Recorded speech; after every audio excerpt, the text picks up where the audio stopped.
अस्सलाम वालेकुम स्टूडेंट्स। उम्मीद करते हैं कि तमाम स्टूडेंट्स खैरियत से होंगे। सी एस 601 डेटा कम्युनिकेशन का जो कोर्स हम लोग स्टडी कर रहे हैं, उसका नेक्स्ट लेक्चर जो है वो हमने स्टडी करना है, जो कि हमारा शॉर्ट लेक्चर नंबर 22 होगा। और टॉपिक नंबर हमारा 175 है, जो कि कंट्रोल्ड एक्सेस से हमने स्टार्ट करना है। अभी तक देखें, मैं आपको हायरार्की बता देता हूँ, जो जो हमने चीज़ें यहाँ पे पढ़ ली हैं। यहाँ पर अगर आप लोग देखें तो मल्टीपल एक्सेस प्रोटोकॉल से हमने स्टार्ट किया था। यानी मल्टीपल एक्सेस प्रोटोकॉल से क्या मुराद है कि ये वो प्रोटोकॉल्स हैं जब मुख्तलिफ डिवाइसेस जो हैं वो कम्युनिकेट करने की कोशिश कर रही होती हैं, तो मल्टीपल एक्सेस इसको बोला जाता है कि मल्टीपल डिवाइसेस जो है वो एक्सेस करने की कोशिश कर रही है मीडियम को, तो उसके लिए हमें कुछ प्रोटोकॉल्स डिफाइन करने पड़ेंगे। सो उसके लिए हमने तीन किस्म के प्रोटोकॉल्स देखे थे: random access protocols, controlled access protocols and channelization protocols. So ये तीनों जो प्रोटोकॉल्स हैं, इसमें हमने रैंडम एक्सेस प्रोटोकॉल जो था इसको कम्प्लीटली स्टडी कर लिया है। इन तीनों के जो वेरिएंट्स, ये तीनों वेरिएंट्स जो हैं ये हमने कम्प्लीटली देख लिए। अब हम कंट्रोल्ड एक्सेस प्रोटोकॉल्स में जो इसके तीन वेरिएंट्स हैं या तीन इसकी टाइप्स हैं, उनको देखने वाले हैं। कंट्रोल्ड एक्सेस क्या होती है एग्जैक्टली, वो हम देख लेते हैं। स्टेशंस जो हैं वो एक दूसरे से कंसल्ट करते हैं कि किसको डेटा सेंड करना है। यानी कि एक दूसरे से कंसल्टेशन के साथ प्रॉपरली काम होता है। हर स्टेशन को पता होता है कि कौन से स्टेशन ने डेटा सेंड करना है।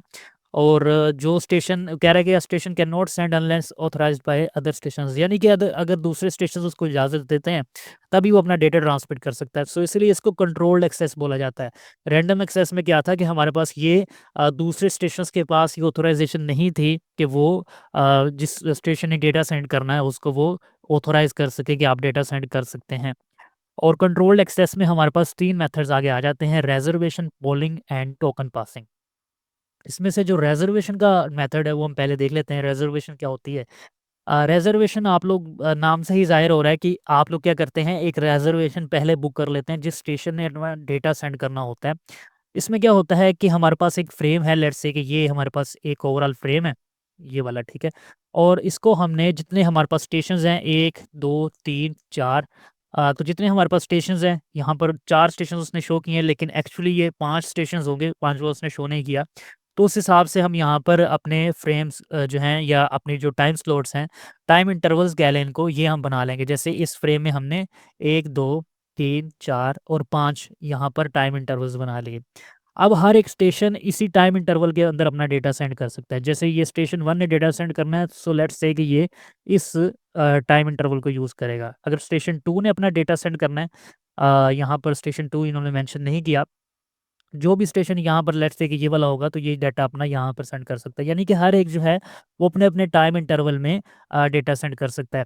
ये वाले जो फ्रेम्स हैं, ये सिर्फ़ इन्होंने यही वाले फ्रेम्स को उठाकर यहाँ पर किया है आप लोगों को मेंशन करने के लिए कि कौन-सा स्टेशन कौन-सा फ्रेम यूज़ कर रहा है। उसके बाद उसने यहाँ पर बताया हो कि जितने स्टेशंस होंगे उतनी आप लोग मिनी स्लॉट्स बनाएँगे। यानी जितने हमारे पास 5 स्टेशंस हैं, तो 5 स्लॉट्स आप लोगों की फ्रेम में होनी चाहिए।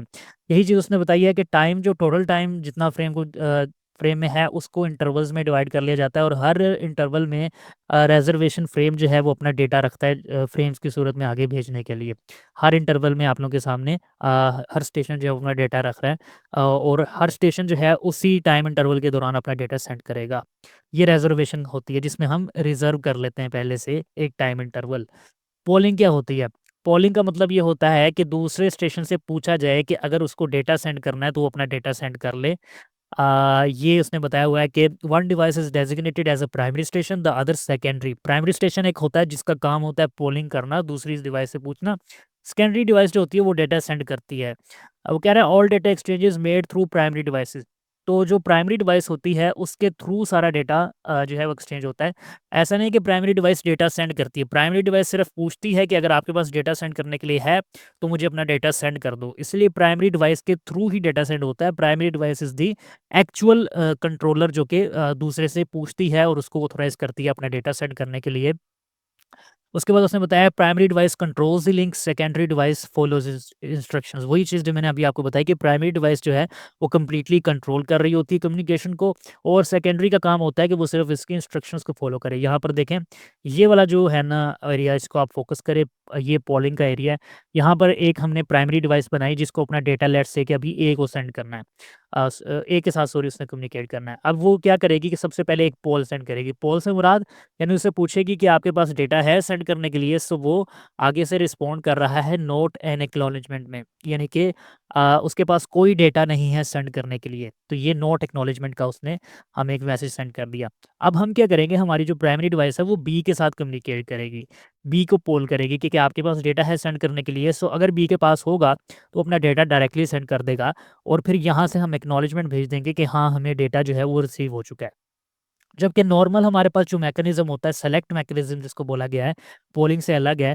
इसमें हमारे पास क्या होता है कि अगर प्राइमरी डिवाइस ने अपना डेटा जो है वो लेट्स से कि इस डिवाइस को भेजना है, बी को लेट्स से कि भेजना है, तो वो क्या होगा, सबसे पहले उसको सेलेक्ट करेगी, ठीक है? यानी कि उससे उसके साथ कनेक्शन बनाएगी, ये कह लें। फिर जो हमारी डिवाइस होगी जिसके साथ कम्युनिकेशन हो रही है, यहाँ पर भी उसने बताया है, तो वो आगे से एक्नॉलेजमेंट भेज देगी कि मैं रेडी हो चुकी हूँ, हमारा कनेक्शन एस्टेब्लिश हो चुका है, सो आप मुझे जो है वो डेटा भेज सकते हैं। सो प्राइमरी डिवाइस यहाँ से डेटा इसको भेज देगी और आगे से जो रिसीविंग डिवाइस है वो एक्नॉलेजमेंट भेज देगी कि हाँ, मुझे जो है वो डेटा पहुँच चुका है। इस केस में क्या होता है पोलिंग के केस में कि प्राइमरी डिवाइस पूछती है कि क्या आपके पास डेटा है? अगर है तो मुझे सेंड कर दो। सेलेक्ट मैकेनिज़्म में, नॉर्मल मैकेनिज़्म में क्या होता है कि प्राइमरी डिवाइस जो है वो कनेक्शन बनाती है और जो हमारी सेकेंडरी डिवाइस होती है वो एक्नॉलेजमेंट सेंड करती है और डेटा जो है वो फिर प्राइमरी स्टेशन ही सेंड करता है। यहाँ पर डेटा जो है वो सेकेंडरी स्टेशन सेंड करता है और कंप्लीटली जो कंट्रोल होता है वो प्राइमरी के पास होता है पोलिंग में।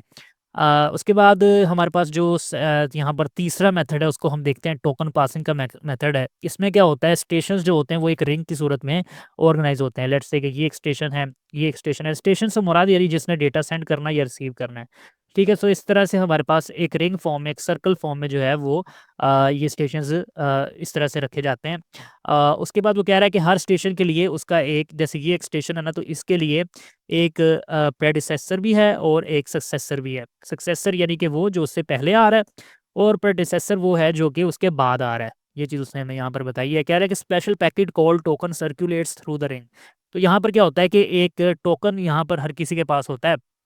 सो ये जिसके पास होगा ना ये टोकन, कोई भी ये एक डिवाइस होती है टोकन, सो जिसके पास ये होगी उसको राइट होता है कि वो अपना डेटा सेंड कर सकता है।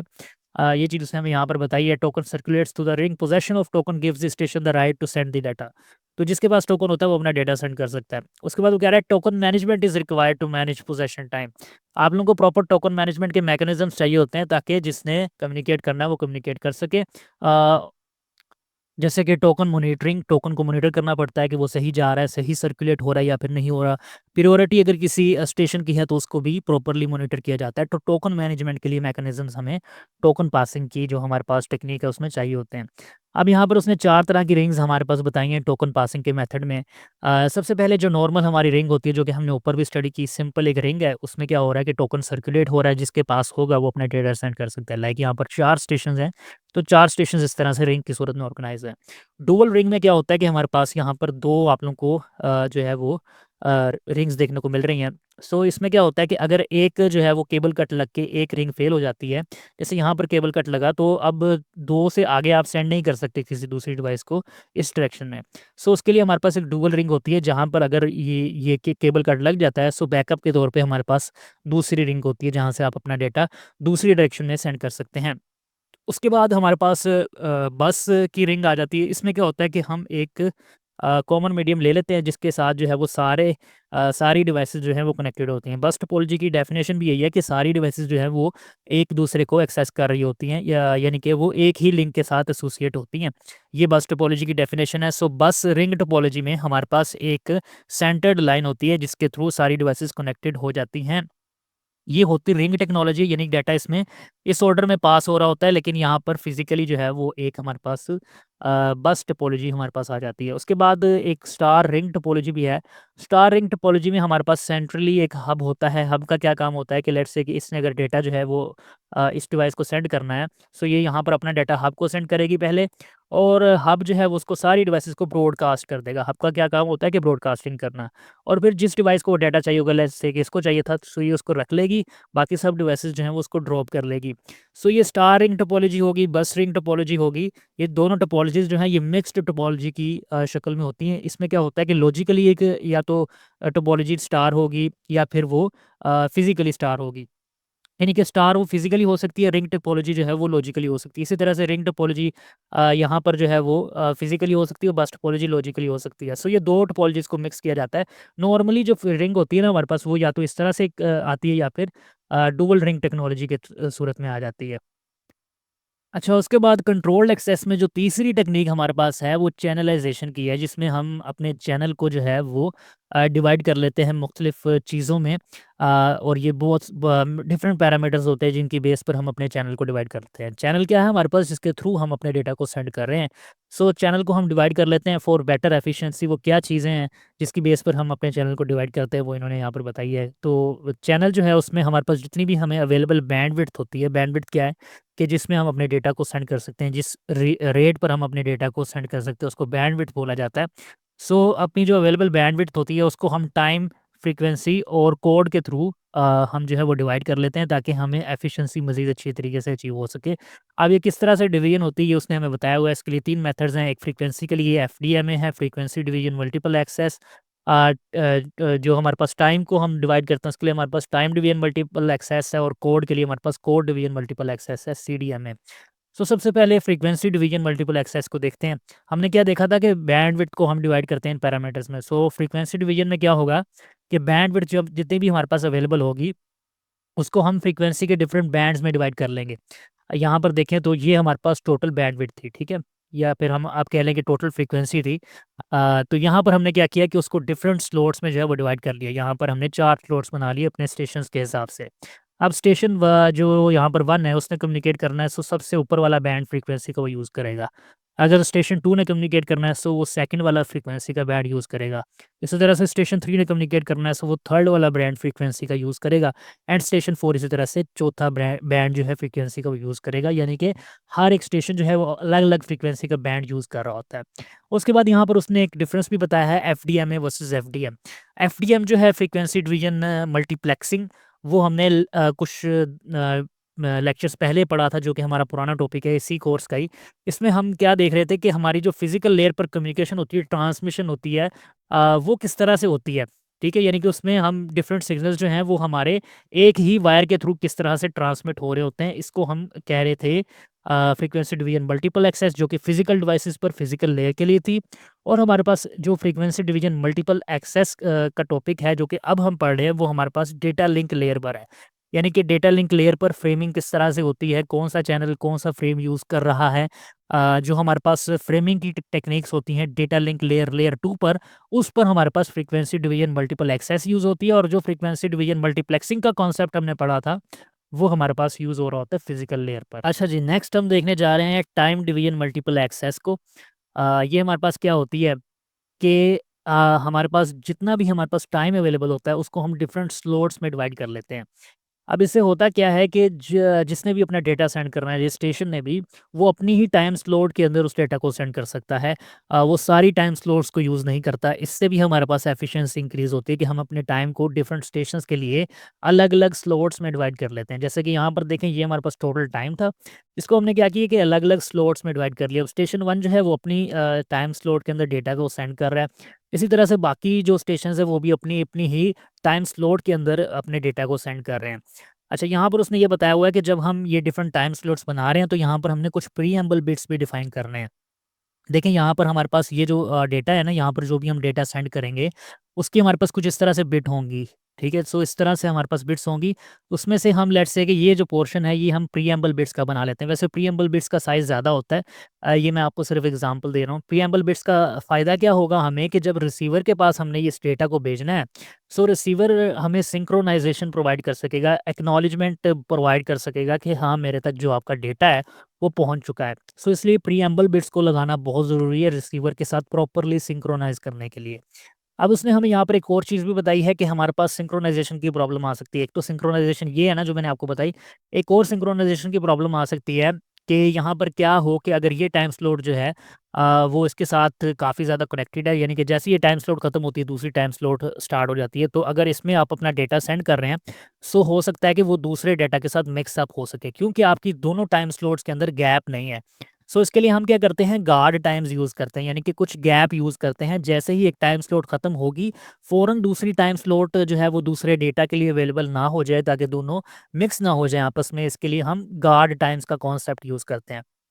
उसके बाद उसने हमें वही बताया कि टीडीएम और टीडीएम में जो है वो दोनों डिफरेंट चीज़ें हैं। टीडीएम में हमारे पास जो है वो डेटा लिंक लेयर पर काम कर रही होती है, और टीडीएम जो हमने पढ़ा था वो फिजिकल लेयर पर फिजिकल डिवाइसेस के लिए हमने मल्टीप्लेक्सिंग की एक टेक्निक बताई थी, यानी कि डिफरेंट सिग्नल्स जो हैं वो एक ही चैनल के थ्रू या एक ही मीडियम के थ्रू जो है वो किस तरह से एक साथ ट्रैवल कर सकते हैं। इसको मल्टीप्लेक्सिंग की टेक्निक हमने देखी थी। और ये टीडीएम में जो है ये किस तरह से है कि मल्टीपल डिवाइसेस जो हैं वो कैसे जो है वो फ्रेमिंग करती है, अपने डेटा को सेंड करती हैं। सो उसके बाद हमारे पास तीसरी टेक्नीक है जो कि कोड डिवीजन मल्टीप्लेक्सिंग की है। इसमें हमारे पास बैंडविड्थ जो होती है ना उसको नहीं हम छेड़ते। जो हमारे पास अवेलेबल बैंडविड्थ होती है वो सारे के सारे स्टेशंस उतनी ही यूज़ करते हैं जितनी हमारे पास बैंडविड्थ होती है। जो हमने पढ़ा था ना लास्ट टाइम, कुछ पिछली जो टेक्नीक्स हमने 2 पढ़ी हैं उनमें, कि बैंडविड्थ को हम जो है वो फ्रीक्वेंसी की सूरत में या फिर टाइम की सूरत में जो है वो डिवाइड कर लेते हैं। इस केस में हमारे पास पूरा चैनल जो है वो एक ही जो अवेलेबल बैंडविड्थ होती है उसको यूज़ करता है, और उसी के अंदर अपना सारा डेटा सेंड करता है। ठीक है, ये ही फ़र्क है इसमें बेसिकली। ये आप लोग इस तरह से समझें कि ये जो हमने दोनों टेक्निक्स पढ़ी है ना, इसमें क्या हो रहा है कि एक अलग-अलग चीज़ें डिफ़ाइन की जा रही हैं। जैसे कि टाइम जो दिया जा रहा है उसके अंदर ही अपना डेटा जो है वो एक स्टेशन सेंड कर सकता है, और फ्रीक्वेंसी में हमने देखा था कि उसी फ्रीक्वेंसी बैंड के अंदर अपना डेटा सेंड किया जा सकता है। बट इसमें क्या है कि सारे डेटा को एक साथ सेंड किया जा रहा है। अब आप बोलेंगे जब सारे डेटा को एक साथ सेंड किया जा रहा है तो ये हमारे पास एफिशिएंसी तो इंक्रीज़ नहीं होगी। लेकिन यहाँ पर आप लोगों को एक एग्ज़ाम्पल मैं देता हूँ कि जैसे आप ये समझ लें कि एक रूम के अंदर बहुत सारे लोग बैठे हैं और सारे आपस में एक-दूसरे के साथ कम्युनिकेट कर रहे हैं।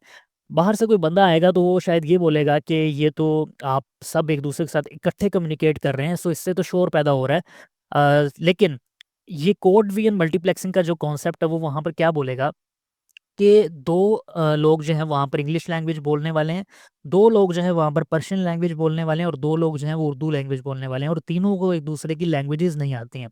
सो इस तरह से जो यहाँ पर जितने लोग भी बोल रहे हैं वो सिर्फ़ एक ही बंदे की आवाज़ को सुन रहे हैं, क्योंकि उनको समझ ही वही कुछ आ रहा है। बाकी वो किसी की आवाज़ को सुन ही नहीं रहे। सो इस तरह से भी हमारे पास एफिशिएंसी इंक्रीज़ हो सकती है। इसका क्या मतलब है कि हम अपने पूरे डेटा को तो सेंड कर रहे हैं, लेकिन उसके साथ एक हम कोड भी असाइन कर रहे हैं। ठीक है, ये कोड जो है वो जो रिसीविंग वाला है उसको समझ आ जाता है कि कौन से कोड को उसने पकड़ना है, और उस कोड को पकड़ के जो डेटा है उसको लिसन कर लेता है, और वो सिर्फ़ जो कोड उसके साथ मैच होगा उसी डेटा को ही लिसन कर सकता है, बाकी डेटा को लिसन नहीं कर सकता। सो इस तरह से हमारे पास डेटा तो इकट्ठा जा रहा है, but due to code identifier हम अपने रिसीवर को सिर्फ़ वही वाला डेटा उसके उस तक पहुँचेगा जिसको वो समझना चाह रहा है, जिसको रिसीव करना चाह रहा है। सो यहाँ पर हमने क्या किया कि इस डेटा के साथ एक कोड लगाकर सारा डेटा सेंड कर दिया सारे स्टेशंस का। अब लेट्स से कि यहाँ पर जो हमारे पास स्टेशन 2 है उसने कम्युनिकेट करना है स्टेशन 1 के साथ। सो स्टेशन 2 जो है वो क्या करेगा कि इसका कोड देख लेगा जो कि C1 है। सो इसको मल्टीप्लाई हम कर देंगे C1 को इस पूरी इक्वेशन के साथ। सो जैसे ही हम मल्टीप्लाई करेंगे तो क्या होगा, यहाँ पर उसके लिए एक फ़ॉर्मूला उसने बताया है कि अगर हमारे पास 2 डिफरेंट कोड्स आ जाएँगे, जैसे C1 और C2 आ जाएगा तो उसको हम 0 कर देंगे, और अगर हमारे पास सेम जो है वो कोड्स आ जाते हैं C1.C1 तो उसको हम टोटल नंबर ऑफ स्टेशंस के तौर पे रख लेंगे। यानी कि दोनों कोड्स मैच हो चुके हैं तो उसकी जगह पर हम वैल्यू क्या असाइन करेंगे 4, जो कि हमारे पास टोटल नंबर ऑफ स्टेशंस की वैल्यू है। अब यहाँ पर अगर आप इसको देखें तो क्या हो रहा है कि जैसे ही हमने C1 को अंदर मल्टीप्लाई किया इस इक्वेशन में, सो हमारे पास बाकी सब तो 0 हो जाएँगे, ठीक है? क्योंकि यहाँ पर C1 जब इसके साथ मल्टीप्लाई होगा तो C1.C2 इसको 0 कर देंगे। इसी तरह से तमाम डिफरेंट कोड्स के साथ, जैसे C3 के साथ जब ये मल्टीप्लाई होगा C4 के साथ तो वो भी 0 हो जाएँगे। लेकिन C1 के साथ जब ये मल्टीप्लाई होगा तो वो वैल्यू हमारे पास 4 बन जाएगी। यानी कि ये C1 4 हो जाएगा एंड 4D1 हमारे पास बच जाएगा, बाकी सब कुछ उड़ जाएगा। सो 4D1 हमारे पास जो है उसका मतलब ये है कि हम अपनी बैंडविड्थ को जो है वो 4 से डिवाइड कर लेंगे, क्योंकि हमारे पास टोटल 4 स्टेशंस हैं। सो अगर हमें एक डेटा को एक ही स्टेशन को अपना डेटा सेंड करना है, सो हम क्या करेंगे उसको 4 से डिवाइड कर लेंगे। हमारे पास आ जाएगा D1, और D1 जो है वो रिसीवर को पता चल जाएगा कि इसका डेटा जो है वो क्या है, D1 है, जो कि ये सेंड करना चाह रहा था। सो इस तरह से हमारे पास कोड डिवीजन मल्टीप्लाई एक्सेस जो है वो इस तरह से काम करती है कि हम अपने डेटा को एक कोड असाइन कर देते हैं, जो कि रिसीवर उस इक्वेशन में मल्टीप्लाई करके उस डेटा को पिक कर सकता है कि कौन सा डेटा जो है वो रिसीवर ने मुझे सेंड किया है। इस तरह से क्या होता है कि बाकी डेटा बिट्स जो है वो उस तक नहीं पहुंचते, या पहुंच जाते हैं तो वो उसको पिक नहीं करता। उसके बाद उसने हमें बताया कि डेटा को किस तरह से रिप्रेजेंट किया जाता है कोड डिवीजन मल्टीप्लेक्सिंग में। लेकिन क्या होता है हमारे पास कि या तो हमारे पास 0 एक बिट होगा या फिर 1 बिट होगा, ऐसे ही पढ़ा ना हमने। अब तीसरी कंडीशन भी एक हो सकती है कि ना तो वो 0 बिट को ट्रांसमिट कर रहा है, ना ही 1 बिट को ट्रांसमिट कर रहा है, जिसको आप साइलेंस बोल सकते हैं कि कुछ भी यहाँ पर नहीं हो रहा। सो अगर हमारे पास डेटा बिट जो है वो 0 होता है तो उसको -1 में रिप्रेजेंट किया जाता है इन कोड डिवीजन मल्टीप्लेक्सिंग। और डेटा बिट जो है वो अगर 1 होता है तो उसको +1 से +1 से रिप्रेजेंट किया जाता है और साइलेंस को 0 से रिप्रेजेंट किया जाता है। तो ये चीज़ भी जो है आप एग्जाम पॉइंट ऑफ व्यू से अपने ज़हन में रखें। उसके बाद ईथरनेट प्रोटोकॉल जो है इसको हम देख लेते हैं। ईथरनेट के कौन से प्रोटोकॉल्स होते हैं। यहाँ पर उसने हमें बताया हो कि डेटा लिंक लेयर और फिजिकल लेयर जो है ये बेसिकली जो है इस प्रोटोकॉल को यूज़ कर रहे होते हैं। ईथरनेट का क्या मतलब होता है। ईथरनेट हमारे पास एक सिंपल वायर होती है जो कि जो ट्विस्टेड पेयर ईथरनेट है हमारे पास वो भी हो सकता है।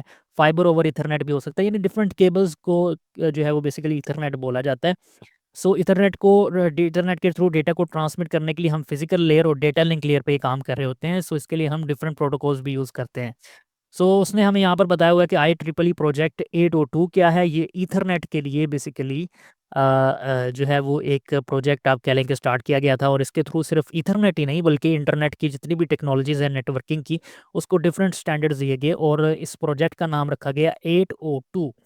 802 के साथ पॉइंट के बाद जो वैल्यू आती है वो डिफाइन करती है कि वो किस लिए यूज़ हो रही है। 802.3 है तो वो ईथरनेट के लिए, 802.11 है तो वो wifi wireless local area networks के लिए है। सो इस तरह से इस प्रोजेक्ट का नाम जो है वो स्टार्ट में 802 रखा गया था IEEE की जानिब से, जो कि एक कंप्यूटिंग और इलेक्ट्रिकल इंजीनियरिंग की एक कंपनी है जो कि नेटवर्किंग के लिए स्टैंडर्ड्स बनाती थी।